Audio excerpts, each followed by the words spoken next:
नमस्कार मंडळी, श्री स्वामी समर्थ। आजच्या व्हिडिओमध्ये आपण होळीला नेमके काय करावे आणि काय करू नये हे पाहणार आहोत। व्हिडिओ शेवटपर्यंत नक्की पहा। होळीला नेमके काय करायचे? घरातील प्रत्येक व्यक्तीने होळी पेटल्यावर गाईचे दूध, 11 लवंग, 7 बत्तासे, 5 विड्याची पाने, गोटा खोबरे, नारळ, पुरणाची पोळी, वरण भात, नैवेद्य असे सर्व घेऊन होळीची पूजा करावी।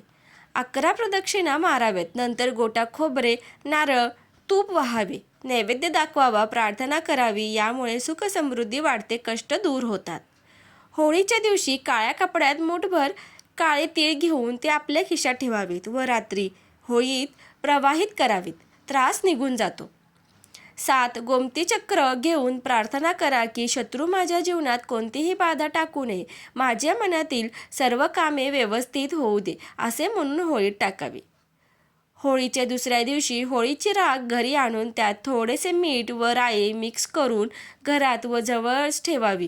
त्यामुळे भूत प्रेत, नजरदोष, कर्णदोष होत नाही। होळीच्या दिवसापासून रोज 40 दिवसापर्यंत बजरंग बाणाचे रोज 3 पाठ करावेत, सर्व मनोकामना पूर्ण होतात। होळीच्या दिवशी संध्याकाळी शंकराला 21 गोमती चक्र वाहावेत, व्यापार व नोकरीमध्ये उन्नती होते।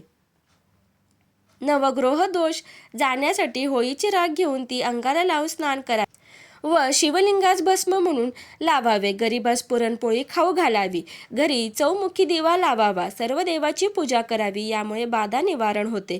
राहूचा दोष असेल तर 1 नारळाचा गोळा घेऊन त्यात गोडे तेल भरून थोडा गूळ टाकावा व तो नंतर नारळ अंगावरून 7 वेळा उतरवून होळीत टाकावा।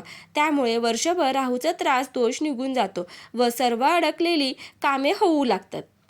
जर नेहमी धनहानी होत असेल, पैसा टिकत नसेल तर होळीच्या दिवशी सकाळी मुख्य दरवाज्यावर गुलाल टाका व द्विमुखी दिवा लावा। त्या दिव्यात 11 काळे उडीद टाका व यावेळी प्रार्थना करा आणि जेव्हा दिवा विझेल तेव्हा संध्याकाळी तो दिवा होळीच्या अग्नीत टाका। ही क्रिया श्रद्धेने करा।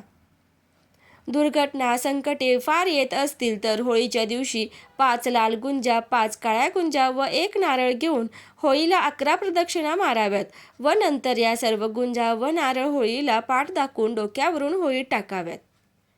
विवाह होत नाही, लवकर विवाह होण्यासाठी होळीचा दिवस फार चांगला आहे। या दिवशी 2 विड्याची पाने, 1 अख्खी सुपारी, 1 हळकुंड घेऊन शिवमंदिरात जाऊन शिवलिंगावर अर्पण करावे, प्रार्थना करावी व यानंतर होळीचे दर्शन घ्यावे व हीच क्रिया दुसऱ्या दिवशी धुलिवंदनालाही करावी। ते रोज रंगपंचमीपर्यंत करावे, लवकरच विवाह योग येईल। कुटुंबातील सदस्यांनी सुके खोबरे किंवा नारळ अग्नीत अर्पण करणे वाईट नजर आणि दोष दूर करते। दुसऱ्या दिवशी सकाळी होळीची राख घरी आणून ती कपाळावर लावणे आणि घराच्या कोपऱ्यात शिंपडल्याने वास्तुदोष दूर होतात। आता पाहूया काय करणे टाळावे। होलिका दहनाच्या दिवशी कोणाशीही वाद घालू नये। नवीन कपडे किंवा महागड्या वस्तूंची खरेदी टाळावी। महत्त्वाचे कामे टाळावे। माहिती आवडल्यास व्हिडिओला लाईक, शेअर आणि सबस्क्राईब करायला विसरू नका। माहिती कशी वाटली कॉमेंट करून नक्की सांगा। धन्यवाद।